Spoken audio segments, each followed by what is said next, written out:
माननीय श्री त्रिवेंद्र सिंह रावत। इस एक बहुत ही गंभीर और संवेदनशील विषय की ओर आपका ध्यान आकर्षित करना चाहता हूं।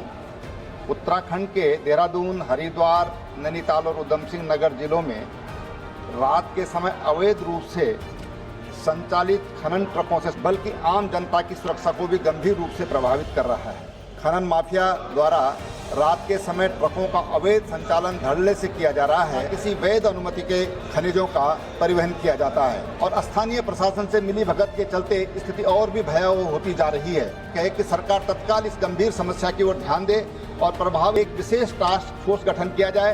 रात के समय ट्रकों के संचालन पर पूरी तरह से प्रतिबंध लगाया जाए। कहना कि अवैध खनन राज्य में बढ़ रहा है, ये बात पूर्णतः निराधार, असत्य, भ्रामक है।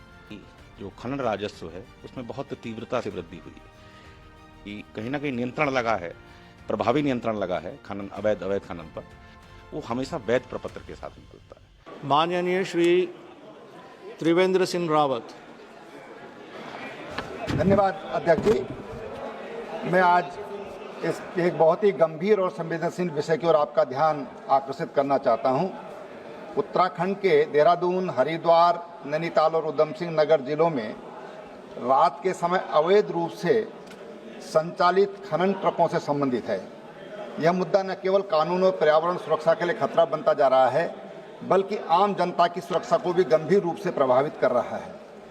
यह देखा गया है कि राज्य सरकार और प्रशासन के स्पष्ट निर्देशों के बावजूद खनन माफिया द्वारा रात के समय ट्रकों का अवैध संचालन धड़ल्ले से किया जा रहा है। इन ट्रकों में भारी मात्रा में ओवरलोडिंग की जाती है और बिना किसी वैध अनुमति के खनिजों का परिवहन किया जाता है।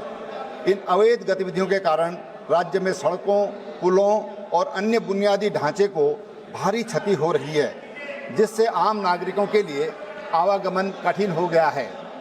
सबसे अधिक चिंताजनक बात यह है कि इन ट्रकों के लापरवाह और तेज गति से संचालन के कारण सड़क दुर्घटनाओं में लगातार वृद्धि हो रही है।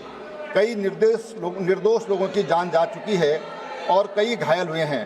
ट्रक चालकों के द्वारा ट्रैफिक नियमों की अनदेखी, नशे की हालत में वाहन चलाना और स्थानीय प्रशासन से मिली भगत के चलते स्थिति और भी भयावह होती जा रही है। यह आवश्यक है कि सरकार तत्काल इस गंभीर समस्या की ओर ध्यान दे और प्रभावी कार्रवाई सुनिश्चित करे। मैं केंद्र सरकार और उत्तराखंड राज्य प्रशासन से आग्रह करता हूं कि अवैध खनन गतिविधियों को रोकने के लिए एक विशेष टास्क फोर्स गठन किया जाए। रात के समय ट्रकों के संचालन पर पूरी तरह से प्रतिबंध लगाया जाए और सख्ती से उसकी निगरानी की जाए। ओवरलोडिंग रोकने हेतु सभी मुख्य मार्गों पर चेक पोस्ट लगाए जाएं और दोषी ट्रक मालिकों और खनन माफियाओं पर कठोर दंडात्मक कार्रवाई की जाए। इस मामले में संलिप्त अधिकारियों की जिम्मेदारी तय की जाए और लापरवाही बरतने वालों पर कठोर अनुशासनात्मक कार्रवाई की जाए। स्थानीय नागरिकों की सुरक्षा सुनिश्चित करने के लिए डॉक्टर आलोक कुमार सुमन जी, धन्यवाद। ये बात कहना कि अवैध खनन राज्य में बढ़ रहा है, ये बात पूर्णतः निराधार, असत्य, भ्रामक है। मेरा ये मानना है। और इसका सबसे बड़ा प्रमाण ये है कि जो खनन राजस्व है उसमें बहुत तीव्रता से वित्तीय वर्ष 2023-24 में जो अब समाप्ति की ओर है उसमें बहुत तीव्रता से वृद्धि हुई है। वो आज तक, जब तक इस उत्तराखंड प्रदेश का गठन हुआ है, इस राज्य के गठन 2002 के उपरांत 2025 तक, अब हम 2025 में आ गए हैं, इतना राजस्व कभी भी राजस्व खनन से प्राप्त नहीं हुआ है। यह राजस्व पिछले वर्ष की तुलना में लगभग 2.25 गुना है। यह राजस्व आज तक फाइनेंस ने जब भी टारगेट दिया है उस राजस्व को, ये प्रथम बार है कि हमने न केवल पूरा किया है बल्कि उससे 200 करोड़ से ऊपर सरप्लस राजस्व लेके आए हैं। खनन विभाग की ये उपलब्धि कही जा सकती है।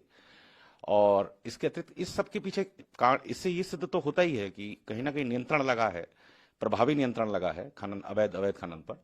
और इसके पीछे इसके जो हम लोगों ने इसके लिए जो मॉडस ऑपरेंडी अपनाया है वो ये है कि एक तो हमने नियमों का सरलीकरण किया सबसे पहले और दंडात्मक कार्रवाई बढ़ा दी। नियमों का सरलीकरण करने के साथ साथ दंड बढ़ा दिए। नंबर 2, हम लोगों ने नई टेक्नोलॉजीज का प्रयोग कर रहे हैं। और नंबर 3, टास्क फोर्स तहसील स्तर पर, जिला स्तर पर, राज्य स्तर पर, तीनों स्तर पर गठित है, जो लगातार सर्वेलेंस करती है, लगातार देखती रहती है कि कहीं किसी तरह का कोई अवैध खनन ना हो। और जहां तक ये प्रश्न है कि रात्रि में खनन से भरे हुए ट्रक चलते हैं या इस तरह की बातें भी आती हैं, तो उसके लिए मेरा ये कहना है कि स्टोन क्रशर जो स्टील प्लांट होता है, वहां से तैयार माल जब निकलता है वो हमेशा वैध प्रपत्र के साथ निकलता है। और ट्रक रात में इसलिए ज्यादा चलते हैं क्योंकि भारी वाहनों की दिन में अनुमति नहीं है शहर में, एक बात। दूसरा, इसके पीछे भी कारण ये है कि हमारा प्रदेश एक तीर्थ मतलब पिलग्रिमेज टूरिज्म के लिए बहुत ज्यादा महत्वपूर्ण प्रदेश है। तो ना केवल धर्मार्थी, सामान्य पर्यटन के लिए जो लोग आते हैं उनको भी यातायात बाधित ना हो और प्लस दुर्घटना की संभावनाएं न्यूनतम रहें, इसलिए वैध प्रपत्रों के साथ ट्रकों की आवाजाही रात्रि में